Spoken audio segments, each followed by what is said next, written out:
Ganjar dan Mahfud itu benar-benar mengerti kondisi UMKM nasional. Inilah yang menurut gua kemudian disadari oleh Ganjar dan Mahfud bahwa UMKM ini adalah memang tulang punggung ekonomi nasional. Dari sini aja kan kita udah tahu ya, mana calon presiden yang sebenarnya mengerti persoalan dan ya tidak terlalu mengerti persoalan. Halo dulur, gue Ahsan.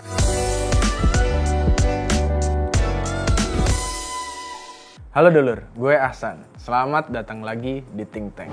Akhirnya, berapa waktu lalu, Ganjar dan Mahfud mendaftarkan diri sebagai bakal calon presiden dan bakal calon wakil presiden ke KPU. Dan mereka pun menyerahkan visi misinya ke KPU. Dari banyak misi dan visi yang disampaikan oleh Ganjar dan Mahfud, gue melihat ada satu hal yang menurut gue menarik sampai sejauh ini, yaitu tentang ekonomi. Secara khusus lagi adalah tentang meningkatkan UMKM. Jadi, Ganjar dan Mahfud ini memiliki misi nantinya akan meningkatkan alokasi kredit koperasi dan UMKM menjadi 35%. Ini gede banget. Dan menurut gua, program ini program yang sangat dibutuhkan alias tepat sasaran dan mencerminkan kalau Ganjar dan Mahfud itu benar-benar mengerti kondisi UMKM nasional. Gimana itu? Yuk, gua ceritain ya. Jadi, UMKM kita itu sampai hari ini mayoritas permasalahan utamanya adalah kesulitan mendapatkan akses permodalan, terutama dari perbankan. Dan itu terlihat dari data Bank Indonesia tahun 2020. Ternyata dari total seluruh UMKM yang mendapatkan permodalan dari perbankan itu mayoritas adalah usaha besar. Sementara usaha mikro dan usaha kecil lalu usaha menengah itu hanya di bawah 10% dari total keseluruhannya yang mampu mendapatkan kredit permodalan dari perbankan. Ini yang menyebabkan para pelaku usaha mikro, usaha kecil dan usaha menengah itu susah banget buat naik kelas, susah buat ekspansi. Kalau dulu nih Pak Jokowi itu bercita-cita dari usaha kecil bisa kemudian menjadi usaha korporasi. Usaha yang besar dari koperasi menjadi korporasi, dari UMKM menjadi usaha besar. Kira-kira begitulah misinya Pak Jokowi dulu. Yang ternyata kalau menurut data BI sampai tahun 2020 itu kan ya belum gitu loh. Belum terbukti karena masih sangat sedikit UMKM terutama pelaku usaha mikro, kecil dan menengah yang mendapatkan akses permodalan ke perbankan. Dan itu menjadi sangat-sangat bermasalah bagi para pelaku usaha itu. Bukan hanya mereka tidak mampu naik kelas, tapi mereka secara usahanya juga kemudian selalu dalam kondisi terancam. Logikanya kayak begini, ketika mereka tidak mendapatkan akses permodalan, mereka otomatis mengandalkan penghasilan hari-harinya untuk meningkatkan perputaran uangnya, untuk meningkatkan omsetnya, untuk meningkatkan skala bisnisnya.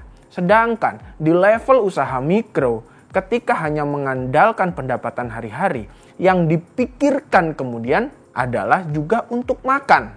Karena bayangin nih, warung-warung kelontong di pinggir jalan, mungkin hasil yang mereka dapat hari itu ya hanya bisa cukup untuk memenuhi juga modal belanjanya besok dan untuk kebutuhan mereka, kebutuhan hidup mereka. Gimana kemudian itu bisa bersaing dan bisa menjadi kelas korporasi? Ketika ada krisis, ya mereka otomatis goyah. Kenapa? Karena ketika mereka terkena krisis, pilihan satu-satunya adalah menjual aset. Ketika itu tidak mempunyai permodalan yang bagus, terutama dari perbankan. Inilah yang menurut gua kemudian disadari oleh Ganjar dan Mahfud. Mereka pun menyadari bahwa UMKM ini adalah memang tulang punggung ekonomi nasional. Ketika UMKM ini selalu dalam kondisi rawan, selalu dalam kondisi riskan, ya ekonomi nasional itu juga kemudian rawan. Apalagi nih kalau kita melihat postur penyerapan tenaga kerja nasional itu paling banyak dilakukan oleh UMKM. Jadi kalau UMKM tidak berkembang, mandek di situ-situ aja atau bahkan mati ketika dilanda krisis, ya otomatis dong banyak pengangguran meningkat. Ketika pengangguran meningkat, daya beli masyarakat turun, perputaran ekonomi mandek lagi, ekonomi kita anjlok. Dan itulah yang kemarin kita lihat selama pandemi. Meskipun selama pandemi ya kita bisa sedikit lah berbangga. Kenapa? Karena UMKM sebagai tulang punggung utama itu ya memang mendapatkan stimulus yang bagus. Tapi kan stimulus ini tidak bisa berhenti. Itulah kenapa perlu program, perlu kepastian, keberpihakan dari pemerintah untuk UMKM dan koperasi, utamanya usaha mikro, kecil, dan menengah. Dan Pak Ganjar dan Pak Mahfud menunjukkan komitmennya lewat itu. Yang kemarin sih, kalau gua bandingin gitu ya, sama visi misinya Anies Muhaimin yang juga udah daftar ke KPU, tidak terlihat ke arah situ. Artinya mereka ini tidak menyadari persoalan utama dari UMKM. Tidak seperti Pak Ganjar dan Pak Mahfud. Dari sini aja kan kita udah tahu ya mana calon presiden yang sebenarnya mengerti persoalan dan ya tidak terlalu mengerti persoalan. Dan yang mengerti persoalan otomatis memiliki solusi yang jitu juga. Di situ baru ngomongin soal UMKM. Sedangkan di visi misi Mas Ganjar dan Pak Mahfud banyak loh soal ekonomi. Misalkan mereka ingin mengoptimalkan ekonomi hijau dan ekonomi biru. Apa itu? Ya, ekonomi lingkungan dan kemudian kelautan. Di sini memang ada potensi besar di dua skup ekonomi itu, di ekonomi hijau dan ekonomi biru. Kalau kita mau bicara keberlanjutan, otomatis kita harus mengoptimalkan ekonomi hijau. Dan Indonesia punya segudang potensi untuk itu. Lalu kalau kita tidak mau kemudian ketergantungan dengan ekonomi tambang dan lain-lain yang sifatnya menghabiskan, ya salah satunya dengan ekonomi biru juga yang memanfaatkan kekayaan laut yang bagus. Ya kita ini negara maritim. Kalau kemudian kita mau unggul, ya harus kemudian mengoptimalkan laut kita.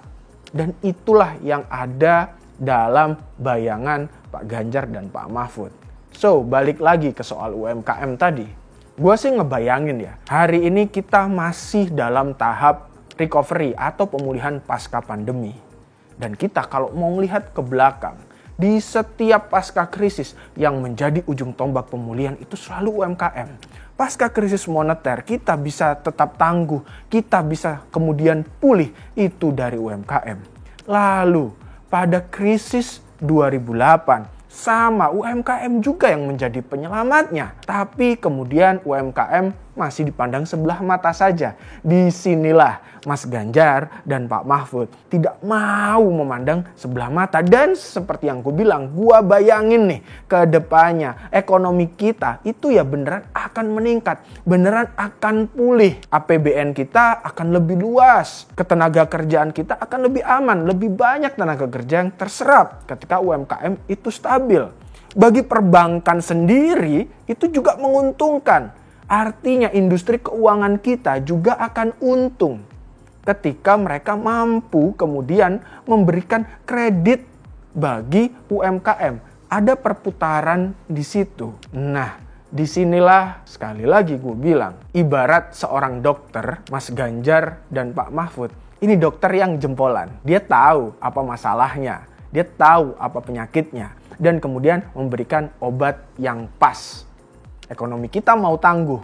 Oh tidak, kalau kata Mas Ganjar, ekonomi kita mau unggul. Ya, UMKM emang salah satu jalannya menuju ekonomi yang unggul.